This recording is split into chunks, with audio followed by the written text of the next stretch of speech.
आम्ही मम्मींना गावी सोडायला निघालो होतो, त्यामुळे सकाळी लवकर उठून आवरावर केली आणि पहाटेच साधारण 5:30 वाजता आम्ही घरातून निघालो होतो. विहानची झोप खूपच सावध आहे. थोडासाही आवाज झाला तरी तो लगेच उठतो. आम्ही आवरावर करत असतानाच तो देखील उठला होता, पण तो पुन्हा झोपेल हे माहीत होतं मला, त्यामुळे मी त्याचे कपडे वगैरे काही चेंज केले नाहीत. तसंच झोपेतून उचलून त्याला गाडीत आणलं होतं आणि थोड्याच वेळातनं तो पुन्हा झोपला देखील. रस्त्यामध्ये ना आधीच पाऊस पडून गेला होता, त्यामुळे सगळीकडे छान धुकं पडलं होतं. हवाही खूप मस्त होती. विहान बराच वेळ झोपलाच होता. आम्ही नाश्त्यासाठी थांबलो होतो तेव्हाच उठला. जिथे थांबलो होतो तिथे खूप छान गणपती बाप्पांची मूर्ती होती आणि आजूबाजूला देखील भरपूर झाडं होती आणि हलका पाऊसही सुरू होता. तिथेच आम्ही सगळ्यांनी निवांत नाश्ता केला आणि पुन्हा प्रवासाला सुरुवात केली. नाश्ता करून झाल्यानंतर मात्र विहान एकदम फ्रेश झाला. मग त्याचं खेळणं सुरू झालं त्याच्या आजीबरोबर. आम्ही सकाळी 5:30ला निघालेलो आणि गावी पोहोचायला साधारण 11:30-12 वाजले होते. घरी पोहोचल्यावर काही शूट नाही केलं, कंटाळा आला होता म्हणून जेवलो आणि थोडा आराम केला आणि संध्याकाळी आमच्या शेतात आधी राहायचे त्या काका मावशींच्या नव्या घरी जायचं मी ठरवलं होतं. आमच्या शेतात ते खूप वर्ष राहिले. शेतीची सगळी जबाबदारी त्यांनीच सांभाळली. आता त्यांनी नवीन घर बांधलं आहे. वास्तुशांतीला पप्पा मम्मीने आधीच त्यांना गिफ्ट दिलं होतं, पण मला माझ्याकडून त्यांच्यासाठी एक साडी घ्यायची होती म्हणून मी ती घेऊन गेले होते. त्यांचं घर खूप छान झालं आहे. घराभोवती गुलाबाची आणि अजून खूप वेगवेगळ्या फुलांची झाडं लावली आहेत. सगळीकडेच खूप छान हिरवाई आहे. मला तर यांचं घर खूप जास्त आवडलं, कारण साईडने सगळं ग्रीन आहे आणि मध्ये त्यांचं घर आहे. खूप छान वाटतं तिथे. आणि गेल्यावरती लगेच विहानला पुस्तक मिळालं, तर त्याचा लगेच अभ्यास सुरू झाला होता. मावशीने विहानला आंबा देखील कापून दिला आणि इकडे चहा करायला ठेवला होता. हे बघा तुम्ही व्हिडिओमध्ये पाहू शकताय. मग आम्ही सगळ्यांनी चहा घेतला आणि मग टेरेस बघायला गेलो. त्यांनी मला सगळा परिसर दाखवला. टेरेसवरून दिसणारं दृश्य तर खूपच सुंदर होतं. एका बाजूला द्राक्षबाग, आजूबाजूला आंबा, चिक्कू, केळीची झाडं, खूप छान वाटत होतं. माझं नवीन लग्न झालं होतं ना, तेव्हा कोविडची फर्स्ट वेव्ह चालू होती आणि नवरोबाचं वर्क फ्रॉम होम असल्यामुळे ना आम्ही सासरीच राहिलो होतो.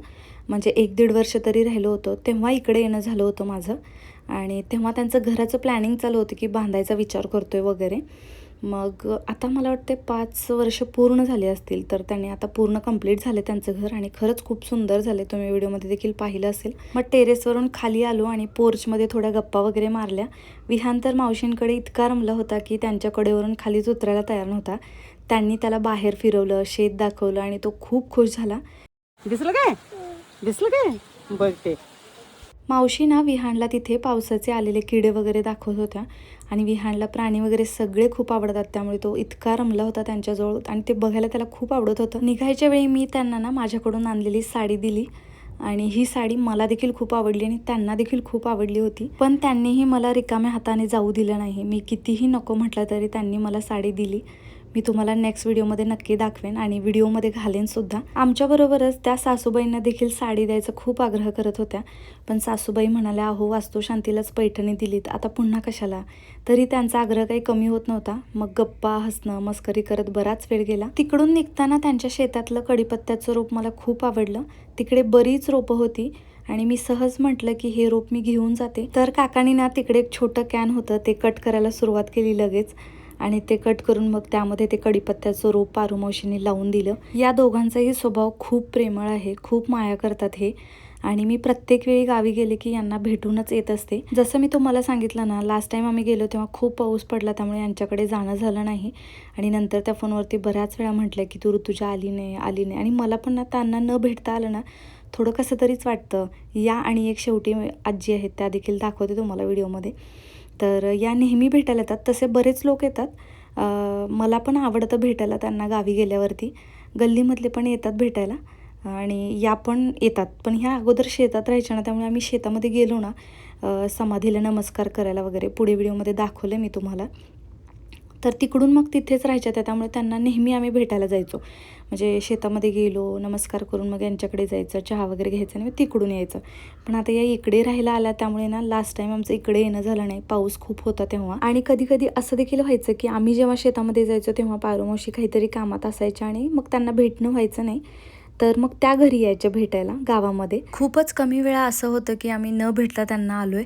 एकतर त्या मला भेटायला येतात किंवा मी तरी भेटायला जाते. आणि सुरुवातीला हे दोघं अजिबात खेळत नव्हते बरं का, आणि आता यायच्या वेळेला त्यांची गट्टी जमली आहे चांगली. हे बघा किती छान खेळतायत.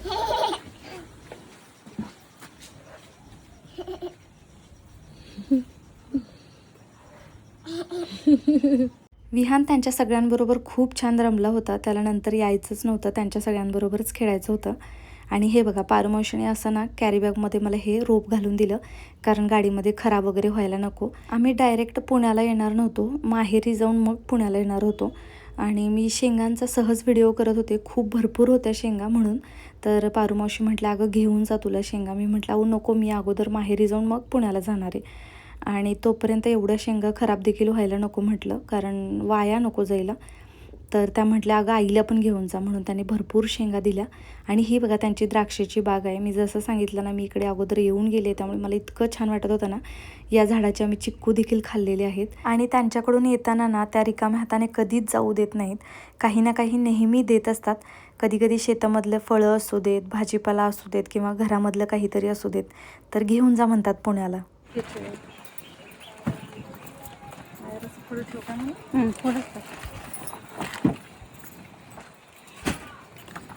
जरा पाणी घालून ये ना, तसंच नेऊ नकोस. आणि घालते दीदीला पुण्याला या म्हणा दीदी. मग त्यांचा निरोप घेऊन आम्ही निघालो. तर विहानचं असं होतं की दीदी आमच्याबरोबर आली पाहिजे. मग तिला म्हणत होता तू ये ना माझ्याबरोबर. सांग की येतो म्हणून. आता गाडीत यायला पाहिजे. बाय.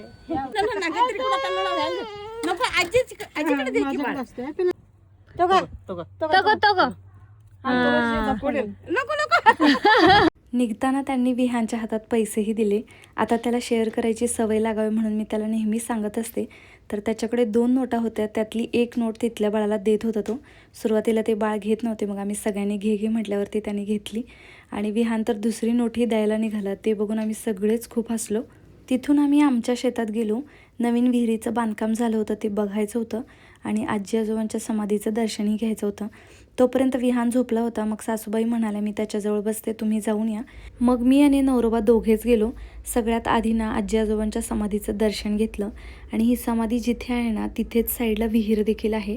आणि पावसाळ्यामध्ये खूप विहिरीचं पाणी या शेतामध्ये यायचं, त्यामुळे यावर्षी इथे काही शेती केली नाही आहे. आणि विहिरीचं बांधकाम म्हणूनच करून घेतलं आहे, जेणेकरून पाऊस खूप मोठा झाला आणि विहीर जर भरली तर इकडे शेतामध्ये पाणी येऊ नये. आणि नेमका यावर्षी ना पाऊस थोडा कमी आहे, आमच्याकडे तर खूप कमी आहे. तुमच्याकडे कसं आहे कमेंट करून नक्की सांगा. नमस्कार करून मग आम्ही इकडे विहीर बघायला गेलो.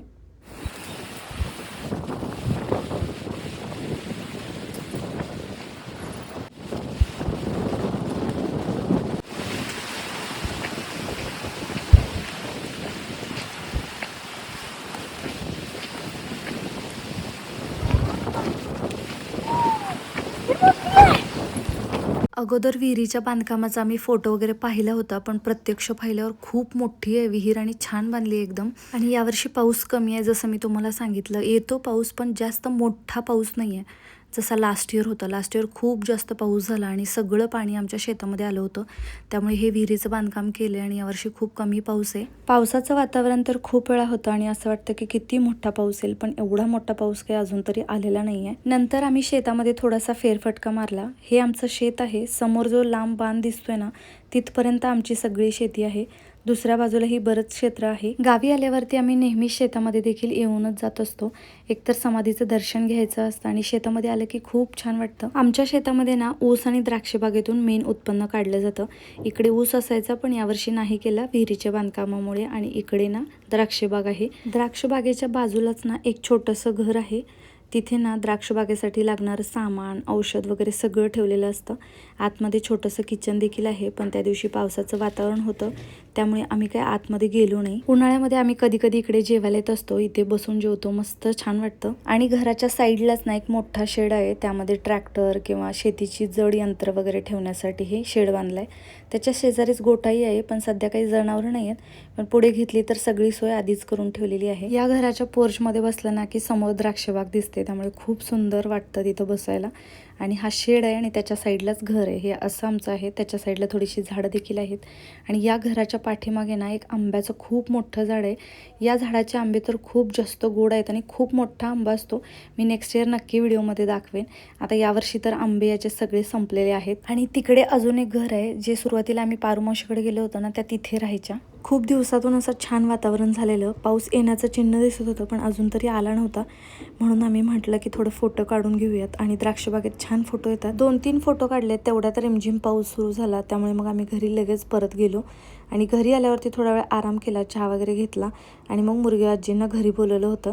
त्यांच्यासाठी मी एक साडी घेतली होती. ॲक्च्युली अधिक महिन्यामध्ये मला यांना साडी घ्यायची होती पण जमलं नाही म्हणून म्हटलं की आत्ता घ्यावी, म्हणून यावेळी त्यांना साडी घेऊन गेली होती. ही साडी पण खूप छान आहे, कॉटनची आहे, मस्त एकदम मऊसूत, त्यांना आवडली. तर असा आमचा गावाकडचा हा दिवस खूप छान गेला. आता भेटूया पुढच्या व्लॉगमध्ये, तोपर्यंत काळजी घ्या. Bye bye.